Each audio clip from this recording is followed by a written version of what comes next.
Un UFC 315 qui vient de s'achever. Je vous donne les chiffres des nouveaux records pour les Américains. Plus de 6 millions qui sont rentrés dans les caisses. 8,4 millions de dollars canadiens. 19 786 spectateurs. Mais pour nous, c'est pas pour nous. Les sous, c'est pour l'UFC. Pas grand-chose dans les poches. Je vais être assez dur, sans concession. Voilà le début du débrief avec la défaite de Manon Fiorot. On va rentrer dans les détails avec Antoine Simon et Taylor Lapillus. Mais messieurs, c'est un nouveau grand rendez-vous manqué pour la France. On est à 0-3. Moi, en 98, je m'étais habitué à 3-0. Qu'est-ce qui nous manque encore dans le clan des Français pour pouvoir briller dans ces immenses rendez-vous? Alors, je n'irai pas jusque-là, hein, parce que là, on était très proche de réussir. Oui. Là, on n'a jamais été aussi proche. À chaque fois... 3 défaites, ça fait toujours 3-0. Ouais, c'est vrai. Non mais d'accord, mais faut relativiser un petit peu aussi les performances, je pense. Et là, très clairement, ça s'est joué à peu de choses hein, sur le combat de Manon. C'était vraiment très serré. Il a manqué peut-être quelques détails. Alors je dirais pas stratégique parce que la stratégie était bonne et surtout le coin était bon. C'est-à-dire que les conseils qu'on lui donnait étaient assez justes et précis. Maintenant, voilà, il y a les bons conseils du corner et il y a réussir à les appliquer avec tout l'enjeu, toute l'adrénaline qu'il y a et toute la difficulté qu'il y a aussi à rester focus. Vous voulez rentrer dans la technique, messieurs? On y va effectivement. On a vu son regard vers le ciel. Elle regardait papa, Daniel, avant d'entrer. Une pensée. Et tu le disais, Taylor, dès les premières entrées, elle a commencé à être ébranlée avant évidemment ce coup sur l'arête nasale. Quand on voit les images proposées par Charles Chevalier, elle a déjà sans doute une fracture à l'arête nasale à ce moment-là. Ouais, c'est possible qu'il y ait déjà une fracture dès le début. Et rends-toi compte, on parle d'une combattante qui est à 7-0 à l'UFC, qui a roulé sur tout le monde jusque-là, qui est persuadée, et je pense vraiment qu'elle était persuadée qu'elle gagnerait ce combat-là. Et elle finit le premier round avec le nez possiblement fracturé et un round dans le sac. Ce qui ne lui arrive pas. Donc là, il faut tout de suite être très fort mentalement pour pouvoir rester focus dans le combat. Et je pense que c'est pour ça qu'on est rentré dans tout de suite un travail mental avec ses coachs, de lui dire ne t'en fais pas, ça va, il y a encore 4 rounds, c'est que le premier, il n'y en a qu'un de perdu, tout va bien. Aldric a tenté la technique à la fin de ce premier round. Il a vu qu'elle était endolorie et qu'il fallait lui remettre de la confiance. Nous l'avons dit en premier débrief, c'est le physique qui a sans doute atteint un petit peu le mental, messieurs. Écoute, le physique qui a atteint le mental, je sais pas. Peut-être que oui, peut-être que cette frappe qu'elle a encaissée effectivement a changé les choses. Et oui, je pense qu'elle a changé les choses même. Maintenant, voilà, c'est encore une fois, malgré tout, elle a réussi avec du travail et de l'abnégation à revenir récupérer pour moi 2 rounds dans ce combat. Ouais. Donc voilà, donc c'était encore une fois très serré. Et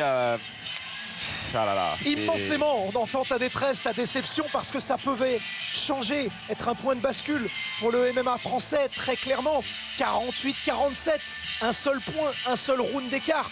Là où Valentina a été très forte, Antoine, c'est qu'elle était froide, glaciale. Elle savait répondre finalement aux assauts de Manon. Oui, effectivement, et elle n'avait pas eu besoin de changer de stratégie en cours de route, contrairement à Manon, qui a dû se réadapter en cours de combat. Alors, elle a très bien fait, je trouve, Manon, même si elle a pêché parfois sur certaines techniques. Valentina est restée la même du début jusqu'à la fin. Elle avait un plan, elle a dit elle va faire ce genre d'erreur. Dès qu'elle va commettre l'erreur, je vais contrer avec mon bras avant. Et ça a fonctionné. Et à côté de ça, on l'a dit, hein, il y a l'expérience des grands rendez-vous. On sait que Valentina Shevchenko, c'est son 10e victoire sur un combat de championnat. 10e victoire. Rendez-vous compte, ils sont très peu dans l'histoire de l'UFC à avoir autant de victoires sur des combats de championnat. Donc, cette expérience a joué. À côté de ça, il y avait ses capacités physiques. Parce que la stratégie de Shevchenko qui est très intéressante, c'est qu'elle dépense très peu d'énergie. Donc elle s'économise en fait tout au long du combat. Elle est dans l'attente. Elle est dans l'attente, elle attend juste que Manon fasse des bêtises pour pouvoir derrière sanctionner. Donc forcément, ça demande moins d'énergie. Et Manon, bien au contraire, elle produisait de l'énergie en allant à la chercher, en allant de l'avant et derrière se faisait contrer. Donc en fait, c'était une action qui avait une double sanction.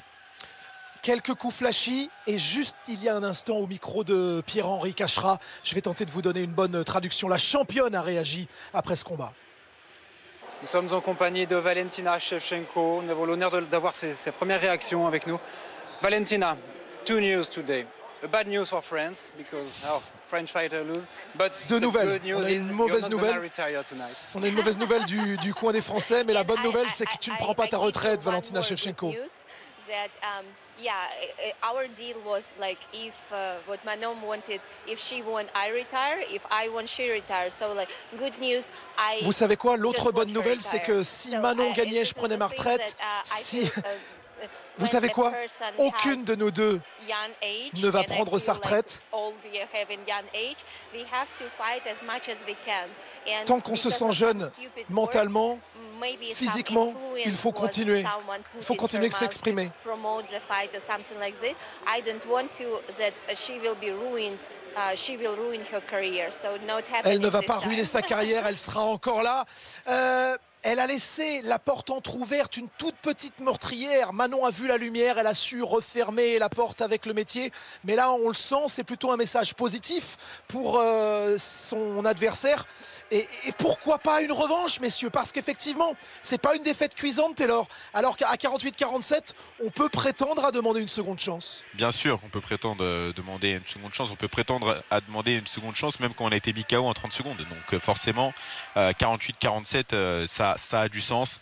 Maintenant, on peut prétendre et il y a est-ce qu'on va nous donner. Et c'est ça la différence qui est là notable dans cette situation. C'est elle a déjà beaucoup attendu. La plupart des champions qui avaient autant attendu pour avoir leur titre, leur title shot, eux, ont réussi à avoir la ceinture. Je pense à Belal Mohamed qui vient de s'incliner, mais qui lui avait attendu et derrière a réussi à mettre la main sur la ceinture. Merab Dvalishvili également. Et là, malheureusement, Manon, elle a échoué à la dernière étape. Quand est-ce qu'on va lui redonner une chance? C'est ça la question. Elle va rester une très bonne combattante. Elle va rester probablement classée en rang 1 ou rang 2 pour ce titre.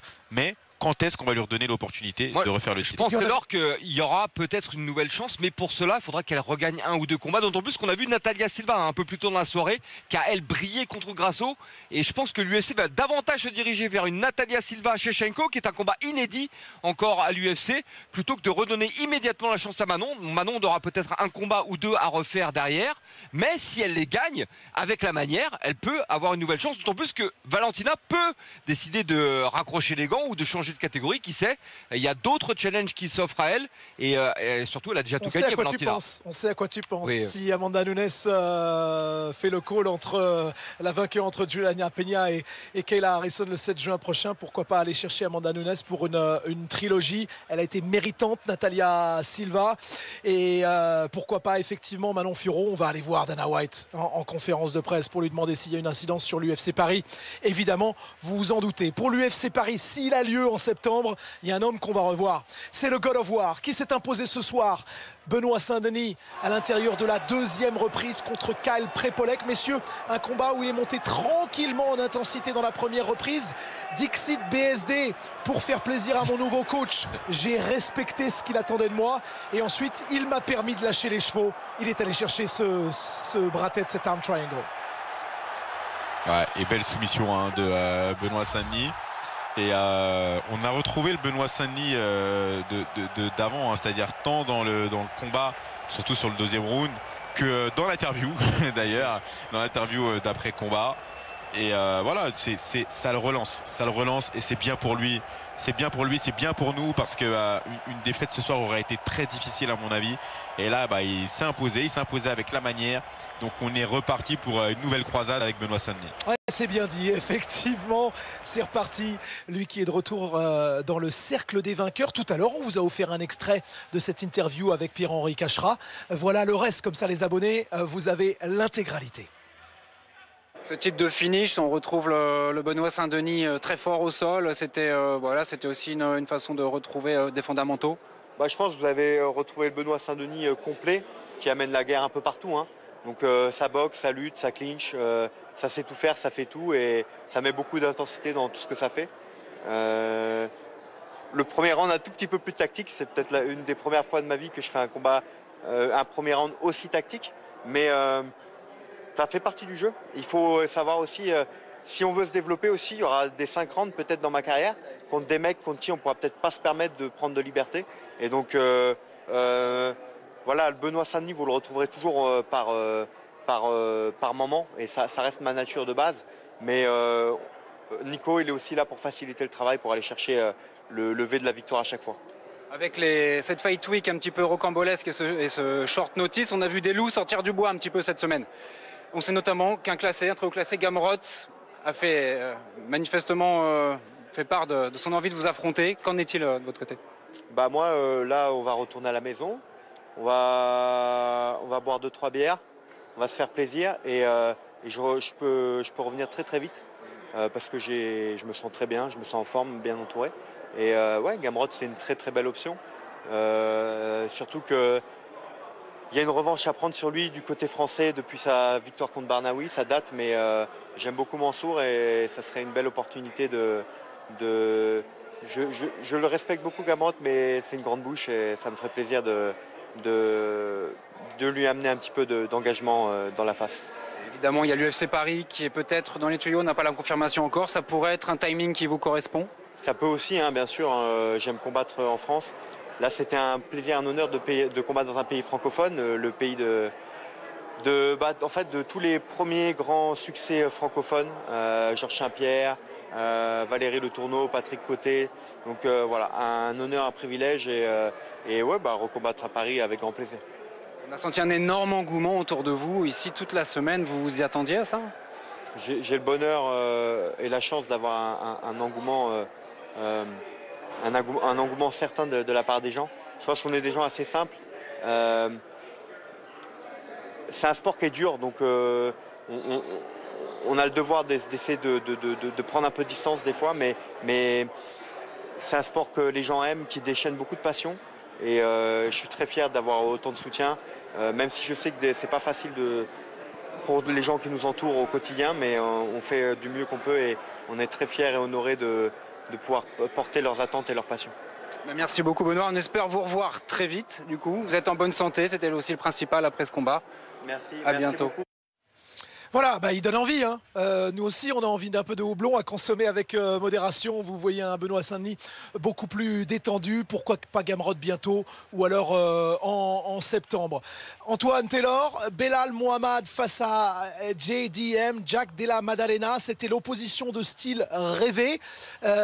Jack Della Maddalena s'attendait au takedown. Et puis, en début de semaine, Belal dit « Je ne vais pas y aller ». On s'était dit que c'était du bluff. Eh ben non, il n'avait pas envie d'y aller. Il avait envie de montrer qu'il avait les mains de Canelo. C'était peut-être un peu présomptueux. Si je dis pas de bêtises. Et si je dis pas de bêtises, Canelo, ça fait un petit moment qu'il a pas mis KO quelqu'un, non? Oui, c'est ça. Canelo Henk, en ce moment, c'est pas vraiment une promotion. Voilà. Et encore une fois, je pense qu'il aurait eu tout intérêt à la jouer Belal Mohamed, à la jouer lutteur sur ce combat. Et ce, dès le début du premier round, en fait. Comme il avait fait contre Leon Edwards, comme il a fait sur je ne sais combien de combats par le passé. C'est la technique qui lui a permis de devenir champion. Pourquoi changer au moment de défendre son titre pour la première fois? Parce qu'entre-temps, il a pris de la confiance. Il se dit qu'il peut faire ça. Il dit qu'il est le meilleur boxeur de la catégorie welterweight de l'UFC. Et donc à un moment il faut le prouver. Et ensuite il a essayé d'aller en lutte, mais derrière il n'y a pas eu le succès escompté. Donc du coup il savait plus quoi faire. Est-ce qu'il devait lutter, est-ce qu'il devait striker? Et sauf qu'en attendant Maddalena lui il a déroulé sa stratégie. Le truc c'est qu'il essaye de mettre KO un mec qui est réputé impossible à mettre KO. C'est ça aussi, il a peut-être vu trop grand, je ne sais pas. En tout cas ça lui a coûté sa ceinture à Belal Mohamed. Et la folie, messieurs, c'est qu'effectivement, avec ce petit jeu de chaise musicale, comme Makhachev et Belal Mohamed sont amis, eh bien, on a quasiment dit clairement, de la part de Daniel Cormier, que l'Australien allait affronter Islam Makhachev prochainement, qui est tout simplement le meilleur combattant en poids puissance et qui va monter à 77 kilos. Nous avons donc un nouveau champion des 77 kilos. Il est de Perth en Australie de l'Ouest, là où on avait vu un très beau combat justement entre Volkanovski et Islam Makhachev. C'est à lui désormais de défendre sa ceinture dans une catégorie des poids welter qui retrouve du peps comme ses bras arrière de l'Australien. Un dernier mot avec vous, messieurs, parce que on l'a un petit peu mauvaise. Certes, on est content pour Georges Saint-Pierre et le petit frère de Firas Zahabi, Ayman Zahabi, mais j'ai le sentiment ce soir que l'UFC a décidé pour José Aldo de le pousser un peu à la retraite. Je ne suis pas sûr que ce soit l'UFC parce que les juges sont quand même indépendants. Hein. C'est pas l'UFC qui décide et qui dit aux juges vous faites ça ou ça. C'est les juges et ce soir voilà, ils étaient ce qu'ils étaient quoi. C'est-à-dire qu'on a eu des scorings assez bizarres. Notamment 2 ce soir et je suis désolé mais José Aldo ne perd pas ce combat. Donc c'est très rageant pour lui, d'autant plus que je suis un combattant et je me dis que c'est des choses qui peuvent m'arriver littéralement. Donc voilà, il n'a pas perdu ce combat. On lui a mis une décision avec un scoring très particulier. Donc écoute, c'est... Non, bien sûr, tu as raison Taylor. Il le perd le combat bien au point et on n'est pas d'accord. Ce que je veux dire par là, c'est que la question de Daniel Cormier tout de suite, c'est d'influencer sa décision quand il est en plein désarroi. Et je sais, vous, combattants, quand vous venez de gagner, vous êtes sur un high. Quand vous venez de perdre, vous êtes sur un low. Là, il est au fond du sac, José Aldo. Si on lui dit, bon, allez, il faut peut-être que tu arrêtes, effectivement, ça influe un petit peu sur la réponse. Maintenant, il va avoir 39 ans. Il a fait des guerres, Antoine. Ouais. Est-ce que après Vitor Belfort qu'on vient de voir au Hall of Fame, on avait envie d'enrober un peu tout ça? Est-ce que c'est pas finalement le bon moment? On rappelle, José Aldo est déjà au Hall of Fame de l'UFC parce qu'il a déjà pris sa retraite une première fois. Et d'ailleurs, il sortait d'une défaite controversée là aussi contre Merab Dvalishvili qui par la suite est devenu champion. Là, sur ce combat contre Zahabi, franchement, moi je pense que bon, c'était très serré. Je pense que sur la fin, il a cédé malgré tout. Il en avait peut-être fait assez avant pour gagner le combat. Mais il a dit lui-même, il a dit le poids c'est devenu dur. Il y a plein de choses en fait qui lui conviennent pas dans cette fin de carrière. Il y a eu ce combat contre Bautista qui lui est resté en travers de la gorge. Je pense que ce combat contre Zahabi va également lui rester en travers de la gorge. Sur le coup de l'émotion, il dit c'est bon, j'en ai marre, j'arrête, je raccroche. Est-ce qu'il va pas changer d'avis d'ici 2 semaines? Ça, on ne sait pas. Et ça se trouve, qui sait, d'ici 1 an ou 2, on peut le voir revenir pour un UFC à Rio comme la dernière fois parce qu'ils ont besoin de lui et que lui fait vendre des places. J'ai une dernière question, messieurs, avant qu'on se quitte. Il y a l'envie de bâtir quelque chose de grand au Boxing Squad à Nice. Il y avait Virgil Hogan, Axel Sola, Ilian Boafia qui étaient là. Ces hommes-là pourraient passer par les Dana White Contender Series. Est-ce que ce soir, la défaite de Manon, la reine et ses princes, peut avoir une incidence sur cette envie de grandir de ce gym? Écoute, je pense pas parce que c'est quand même des combattants où effectivement un coup de pouce est toujours bien accueilli. Mais malgré tout, quand on voit la carrière de Virgil, de Ilian ou bien de Axel, c'est des combattants qui sont déjà éligibles pour la plupart à l'UFC. Donc voilà, je pense que en passant par un Contender Series qui est actuellement une des plus grosses façons de recruter à l'UFC dorénavant, moi je pense qu'ils ont toutes leurs chances de signer. Maintenant, oui, peut-être que ça aurait aidé un petit peu que Manon gagne cette ceinture et encore. Parce que malgré tout, c'est quand même plus les champions qui sont champions depuis un moment et qui ont une réelle influence sur l'organisation, qui arrivent à pousser des partenaires d'entraînement.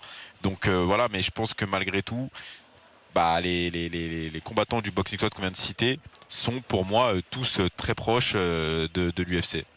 C'est dur. C'est intransigeant, l'Ultimate Fighting Champion 115 à Montréal. Merci à notre team canadienne, à la production Sabrina Mesli, la rédaction en chef avec Laurent Duplouy. C'était Charles Chevalier qui était avec moi dans les oreilles. Et puis mes 2 partenaires de crime, Taylor Lapillus et Antoine Simon, évidemment toujours avec leur bleu de travail. Merci à tous, à très vite. UFC 315 depuis Montréal, quoi qu'il arrive, on s'est quand même régalé, à très vite.